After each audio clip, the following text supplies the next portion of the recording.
Hi, I'm Bill Lancaster, and I'll be your host today for this session on turning a basic bowl. What we got here is a piece of poplar. This is cut from what's a 4-inch thick or 16-quarter poplar. A friend of mine, just cut a circle out of a board. I had a nice thick board and cut a circle out of it so we can make a bowl out of this. You need to find the center first thing, and you can do that with either one of these little discs that you can cut out of poster paper, or use one of these center finders, and you find the center with that. And then you have to figure out a way to mount this thing on the lathe, and there are different ways to mount it. You can mount it with a faceplate, put that right on the center, screw it down. If you screw it, use these sheet metal screws. They won't break off on you inside the wood, and they won't strip out the heads as easily, so use those. This is a faceplate ring, similar thing, except the ring goes inside a chuck, and you can do it that way. I think I've told you before, if you want to use one of these little punches to punch the hole, you can do that. This is a spring-loaded one. It pops. And I think I told you before, I like to put a tenon on both sides, where I've got this tenon on the other side already cut, and I want to mount that into a chuck. So this is a little Vic Mark 100 chuck, and I'm going to mount it on the lathe. Be sure to cradle these underneath when you do this so you don't drop it. And then just get that screwed on, give it a little spin. To get this thing seated, just put your thumb in the middle to hold it there, and that will get it centered. And then tighten this up really good, and be sure to tighten all 4 screws. I think I've told you there are only 2 screws, but you do them twice. Make sure they're good and tight, and give it a good, like this. Now, there we go. So, on the other side, this side, we're going to turn another tenon, and then we're going to start shaping our bowl. We put this stuff down. So we need to remember lathe safety, faceplate. Watch your lathe speed, turn it down to 0 first before you turn it on. And make sure you contact the tool rest first before you contact the wood. If you haven't watched my safety video, please be sure to watch the lathe safety video. There are a lot of things you can do wrong and get hurt. So spin it by hand and make sure everything is just fine. And it is, not hitting anything. Now we're going to flatten out this surface first. I'm going to mark a tenon, and then we're going to cut a tenon and cut this side. So here we go.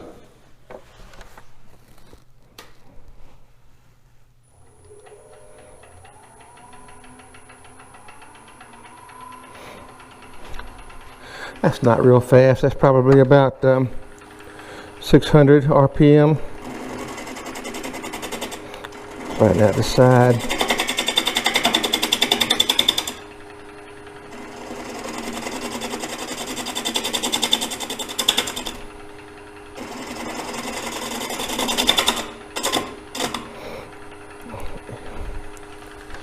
If I turn this lathe faster, I'll get a smoother cut.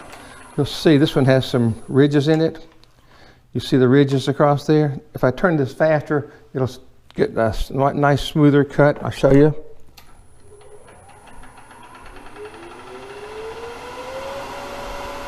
That's 1,000 RPM.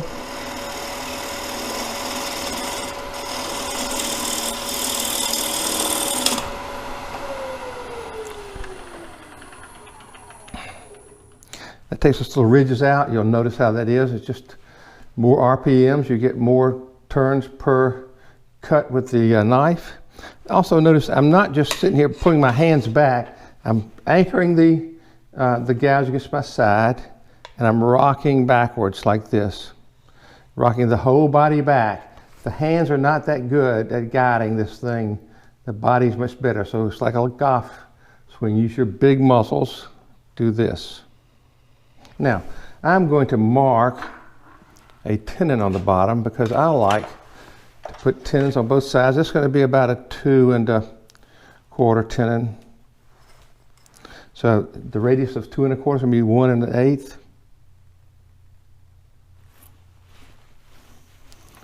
Mark that.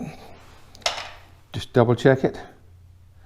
That's that's about 2 1/8. Now I'm going to take a parting tool and cut that tenon in. I'm backing the tool rest up a little bit and lowering it so that the parting tool will fit properly on it. Let me get the parting tool. This is the parting tool. I'm just going to cut that tenon in it.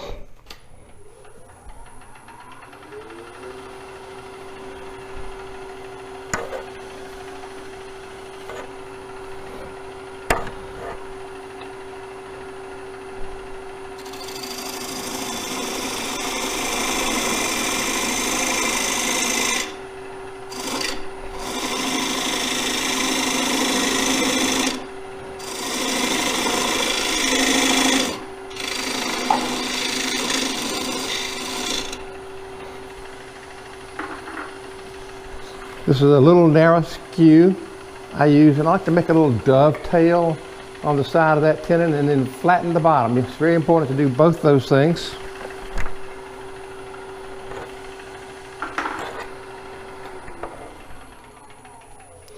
Adjust the tool rest accordingly.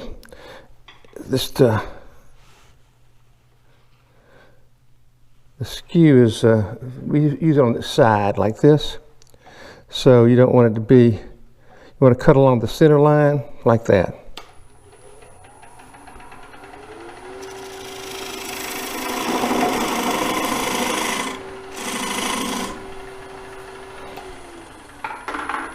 You might not be able to see that very well, but I cut inward a little bit to dovetail it and then flatten out that surface on the bottom to make it both. So that's a nice crisp tenon. It should work well on the chuck when we get ready to do that. Now, to do the basic side, we're just going to start nibbling off this corner like this with the bowl gouge. Now, I used to like to use a 40-40 gouge on the outside, but because this is kind of basic, I'm doing the fingernail grind bowl gouge, and like this. There's a little trick. You can use the straight tool rest if you want to. What you don't want to have is a straight cut. You've got to swing to make it a curve, and if you happen to have a curved tool rest, it can help. I'll show you.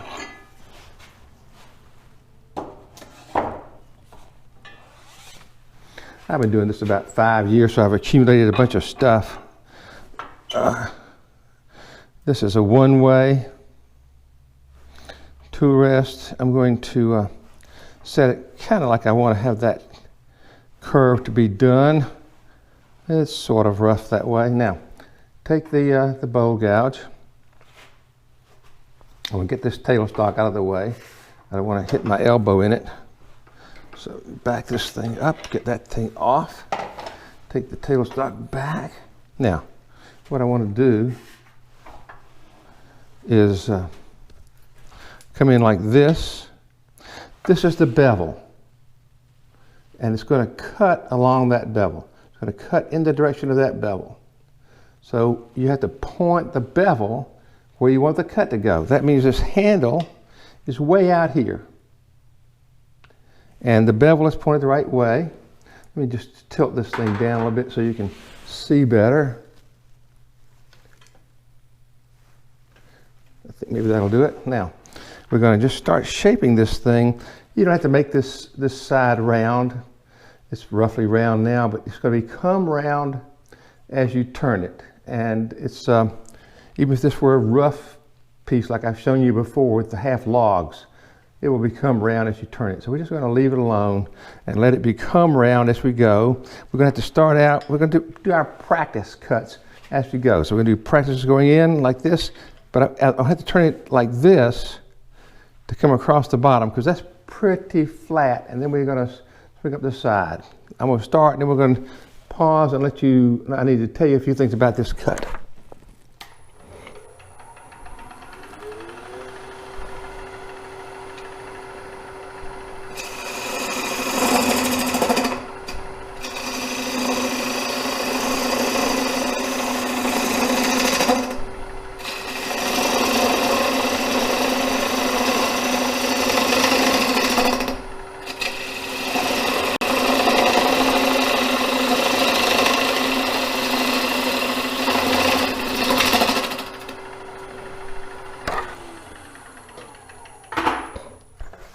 Now, we're starting to just make it nice and smooth. You hardly even have to sand this, it's so smooth. What you have to notice is this. It's not just a straight cut. I'm actually swinging. So I'm starting out like this, and I'm gradually, as I'm going up the side, swinging this handle around like this. Because I want that bevel pointing up the side at the end. So I'm going from the handle over here to the handle over here by the time I finish. So it's important to do that swing. It's a gradual swing. People tend to do it quickly when they start out, but you don't do it quickly. You just have to do it gradually. So just get it gradually going, swing it on around, and I'll show you how to do it. I'm going to move the tool rest in a little bit and adjust it. Okay, like that. Here we go.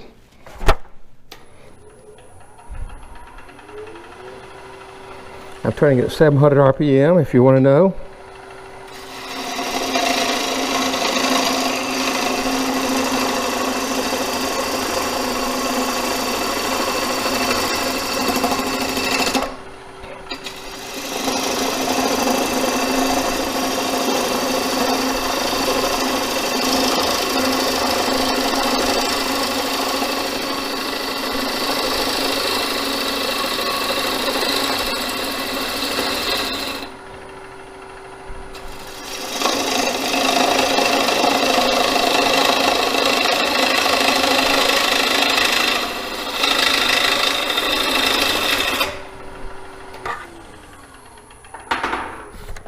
Move the tool rest in.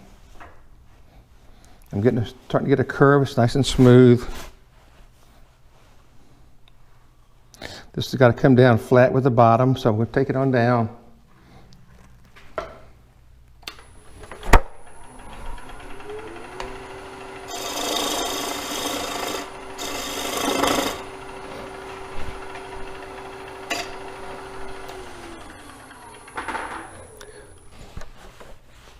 The gouge gets hot, and the chips are hot coming off this dry wood.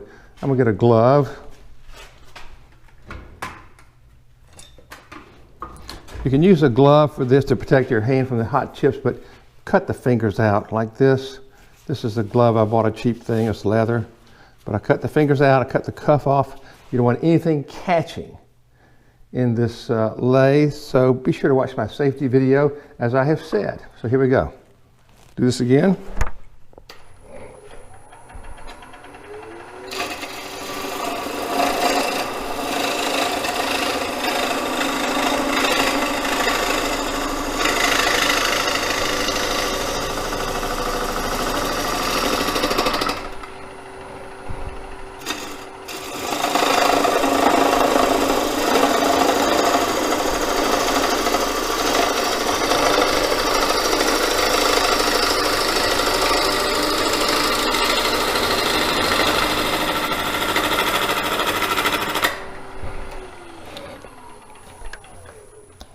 What you want to learn to do is go from bottom to top with one pass and don't move your feet.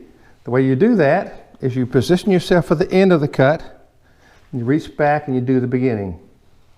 So if you position yourself for the end, you don't run out of balance by the time you get there. So I've got a little bit of a ridge here at the top. I can round that off at the bottom if I want to, and that's about the right curve that I want.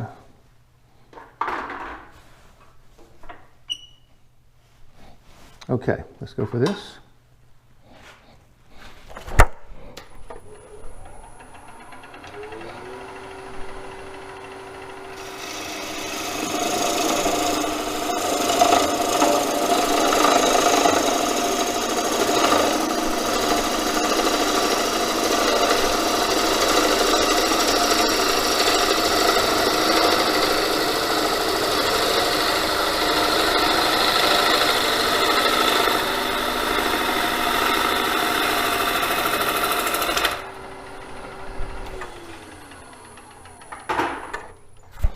If you stop and move your feet, you're going to get a little ridge.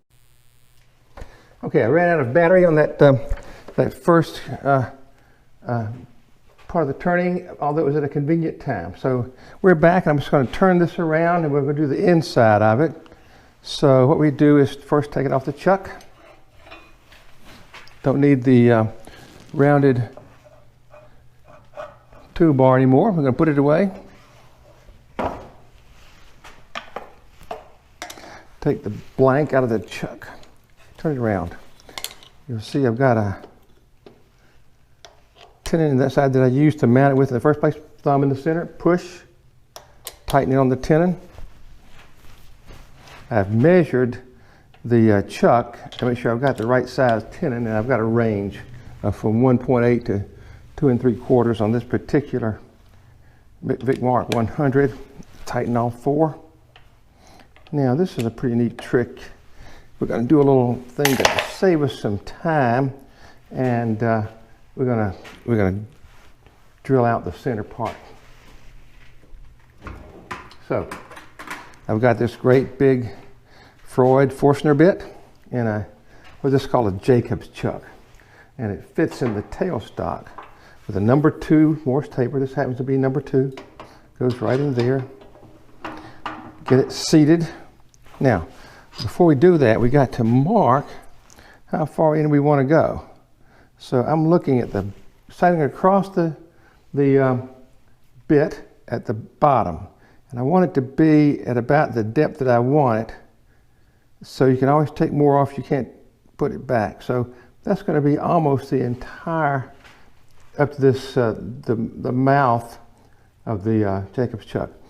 What I have done here is I've got a bit bigger than the Jacob's chuck. So this chuck will actually follow the bit in. But you have to clear this bit every 5 or 6 turns to make sure that it doesn't get stuck inside there. If you ever get one of these bits stuck inside one of the bowls, it's just ridiculous to get out. So we don't need to try to do that. Now, we don't turn this very fast, maybe about 400 RPM. So let me get this thing going at 400.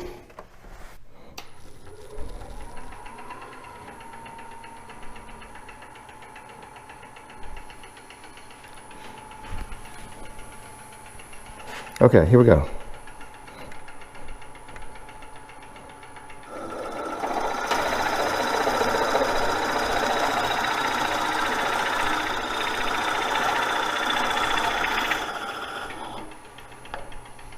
This is paraffin.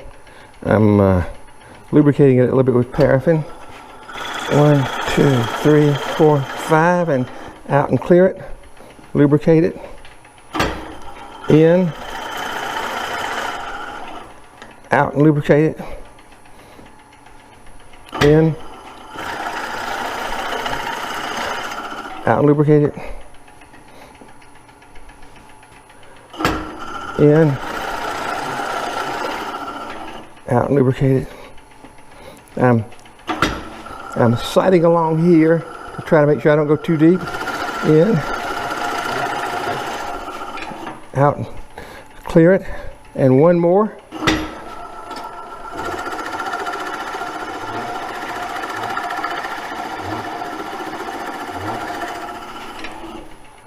Out and clear it. There we go.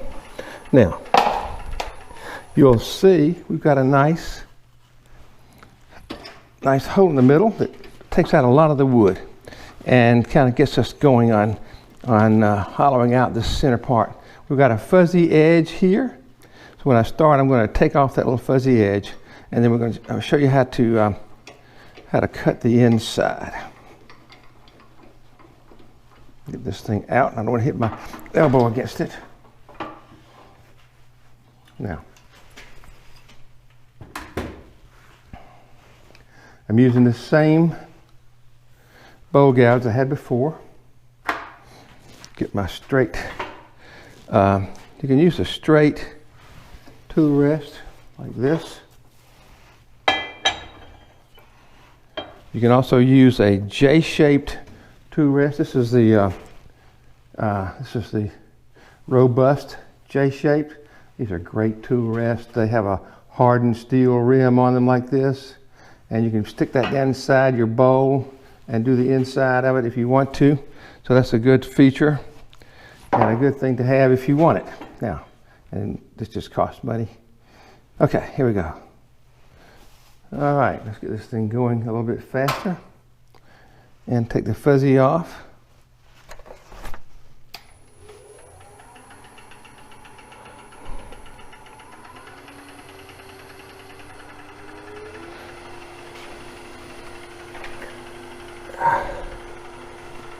That's about 700 RPM. Now, to do this cut,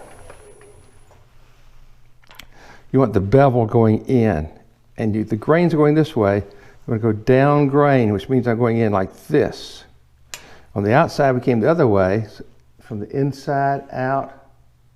Now we're going from the outside in and cutting that off. I'm going to practice my cut going in, because over here, I've got to sight down the bevel, sight down the outside of the bowl, and follow the bevel down that way.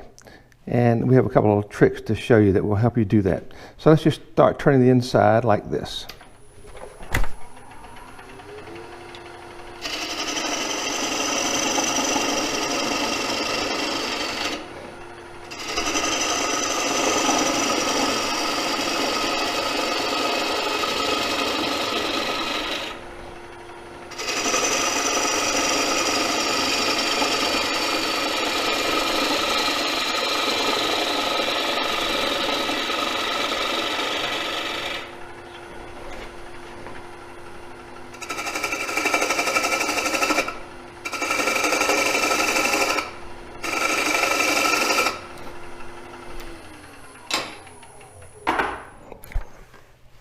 Before I get too close to the edge, I want to cut a little groove here to prevent my gouge from skating back across the rim. So I'll show you what I'm going to do.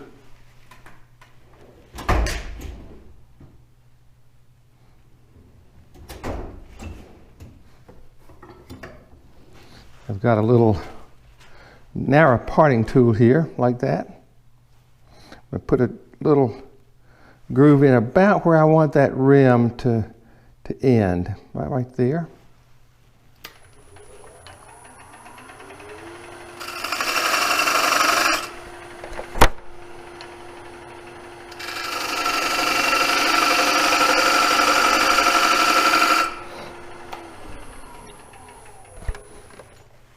I slant this tool inward to keep from making that left corner of that point can make a groove in the inside of the rim. It's hard to get it out, so I just kind of slant it inward to keep that from happening. Now, I'm going to take my bowl gouge again and work my way up to that line.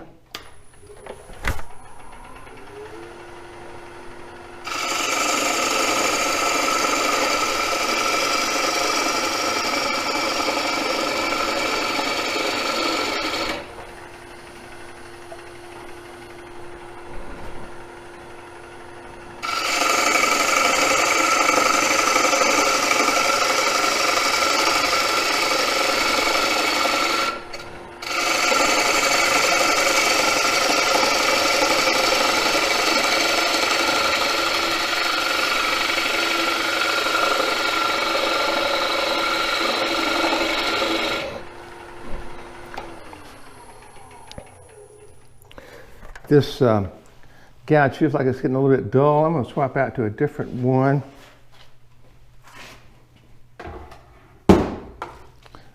This is a David Ellsworth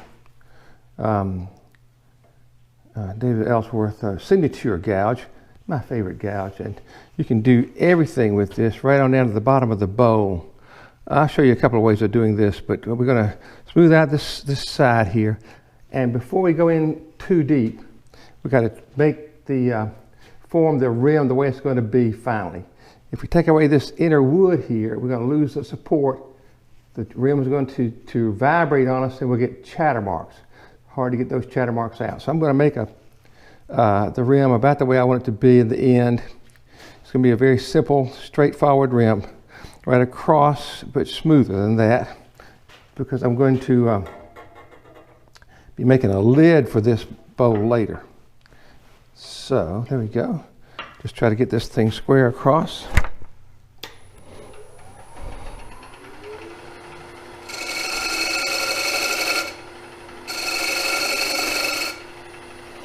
Now. Okay, that's pretty good. Now, let's go in a little bit deeper. I've got to go down this side here with a cut that will parallel the ends outside of the bowl. I'm going to move a few things around here. I've got a handy tool holder that a friend invented, and let me have one. So I've got that here. Get that out of the way. Now, okay, let's try doing this number. Okay. Thinking about what I'm doing. Then I'm going to hit the tripod. I'm going in.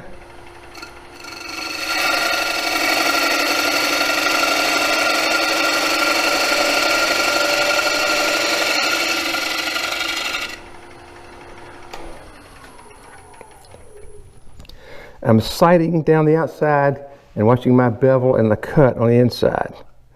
Like that. That's pretty good. Okay, let's keep going in.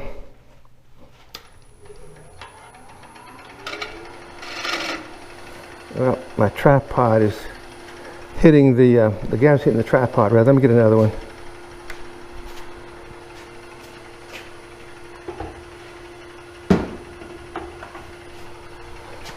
Let's try this one. It's pretty sharp.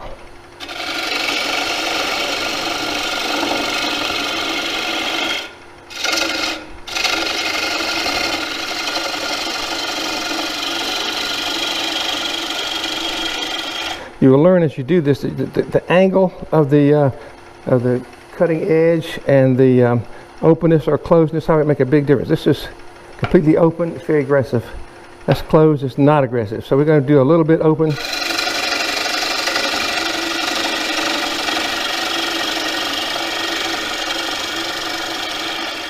Swinging,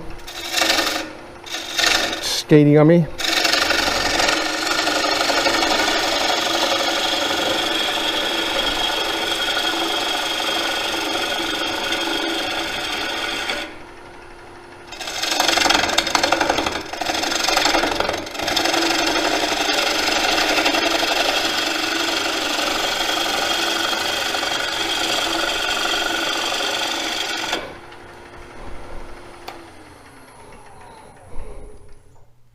Okay, we're kind of approaching that edge again. I've got to get this tripod out of the way so I can use my other gouge. Hang on a second. I'm going to move you. This is called plan ahead.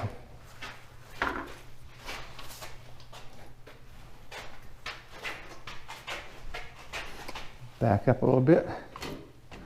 Maybe that's going to do it. I hope you can still see okay at that distance. Now we'll get my David Ellsworth signature gouge again. Put on the face shield. You can angle this tool rest in a little bit to help, like that. Now let's try this again, okay?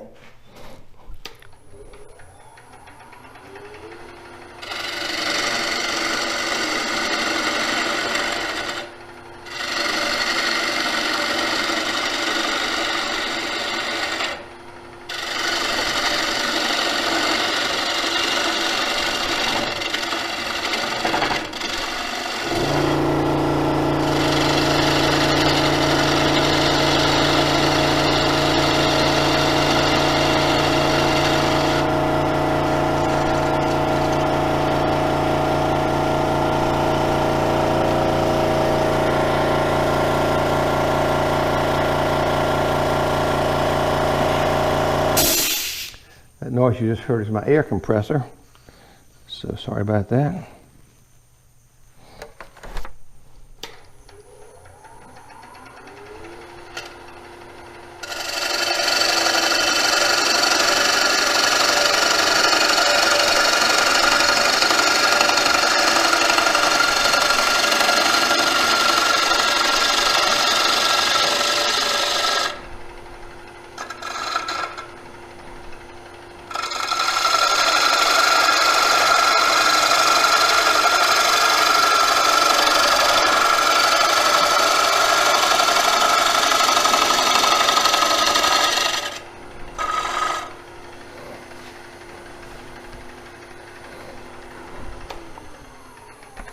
Now let's see where we are. We've got, that's pretty good, having the thickness of the side about the right thickness. There's a way to tell how thick it is, and you use one of these little gizmos, which is a figure 8 shaped caliper, I guess you call it. And so you just put it here, and look over here and see the thickness. So that's about a little bit more than 1/4 of an inch. It's about the same there, so we're in good shape going down. And I can feel it with my fingers pretty well too. The bottom of the bowl down here is the hardest part because the grain's going this way, so you're going right into the grain. There are a couple of devices you can use to make that go easier. One is called a bottom gouge, or sometimes called a bottom feeder. It just does the bottom 1/3 of the inside of the bowl. And the other thing you can use is a scraper, and I like the negative rake scrapers to do that. If you learn how to use one of the David Ellsworth signature bowl gouges, you can do the whole thing with the Ellsworth, and that's kind of a trick. But I'm not going to do that today because that's sort of an advanced technique. We're just doing a basic bowl. So let me get the bottom feeder, and let's try doing that.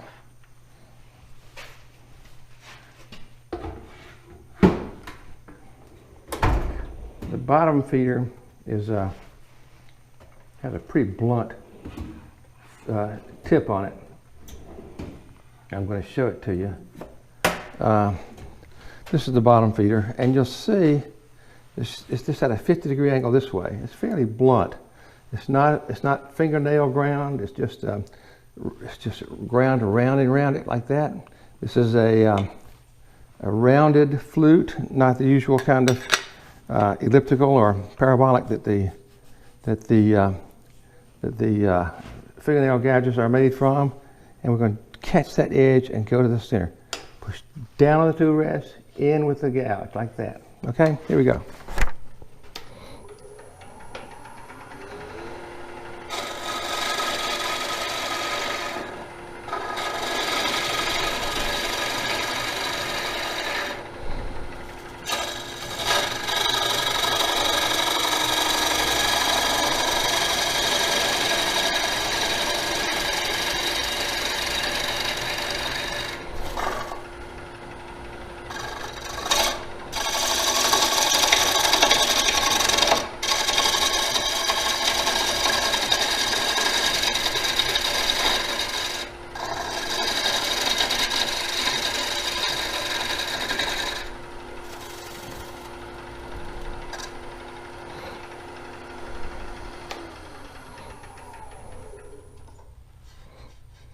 Okay.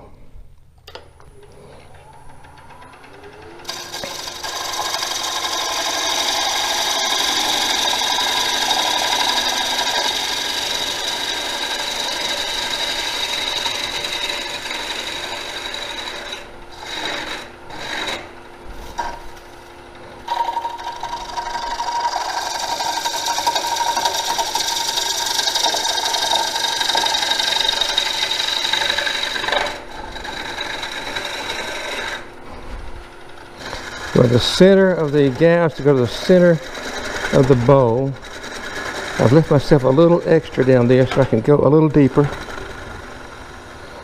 than the cut that I had.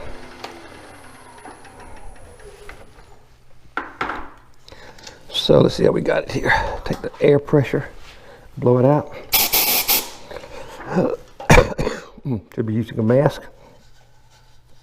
That's pretty good. Let's see what we got here.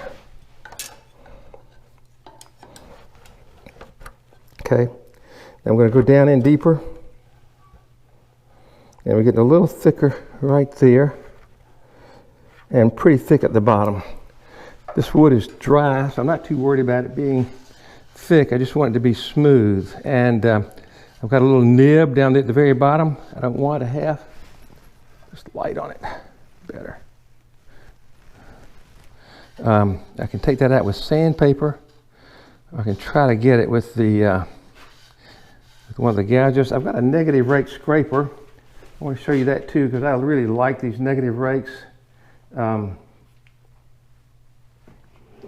try to encourage everybody who's beginning to use the lathe to get a negative rake scraper, and I have ground many of these for them. You buy it like this. It's called an inside scraper because of this curve. And then you put a negative rake on it. 70 degrees this way, 70 degrees. 20 degrees that way, 20 degrees. And there's a little burr on the edge that really will slice. So I'm going to just try to take out that nib with it. You can also smooth up all of the wrinkles and stuff you have in the bottom with this thing. One thing you never want to do is take a bowl gouge.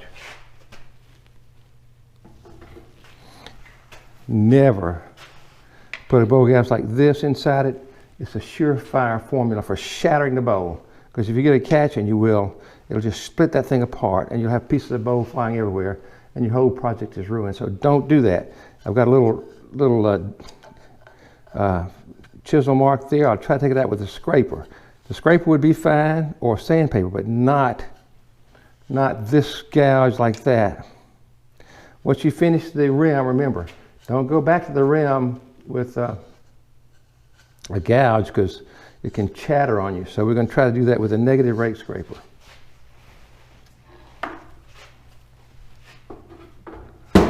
So here's a negative rake. It can go straight in since it has a negative rake on it already. If you're using a regular scraper on this, you have to go downhill slightly. Okay, let's try this.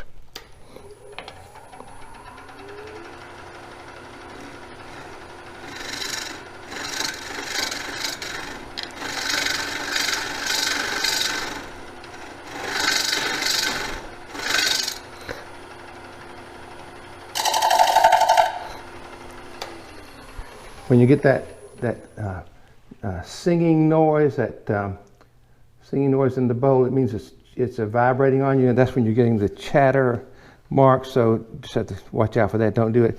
This is a very forgiving tool.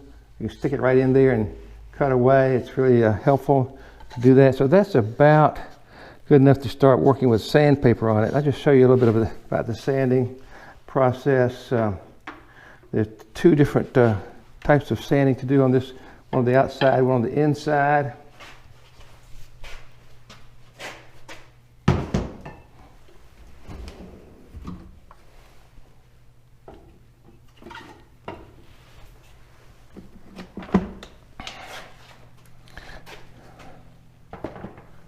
On the inside, I've got this, just a stick with a Velcro pad glued to it. You buy these at Woodcraft or lots of different places, and you put a round disc on there, Velcro it on there, and you can just then put this inside there and sand it like that. Use a drill. You can use, I guess a drill is the best other way to do it, or this kind of static thing. There's a thing called a Sorby Sand Master. It'll spin in there. I've got them all, but this is kind of the basic thing. I keep coming back to it. On the outside, you can use just a plain old sanding block. I sand up to 400 grit usually. So you start out with 80, 120, 180, 220, 320, 400. Don't skip any. What you do is you take an 80 to begin with, take half of 80, it's 40, add it to the 80, you've got a 120, that's your next grit. 80, 120, half of 120 is 60, add it to the 120, you get 180, 180 is your next grit. So 80, 120, 180, and then I'm going up from there just 220, 320, 400, and that's all I go. So there is the kind of the basic wood turning for a bowl. That's your basic bowl, just a piece of poplar. So I hope you got something out of this. Maybe you can do your own with more confidence now. We're gonna do some other things in future videos, but that's it for this one. And so I'll see you next time.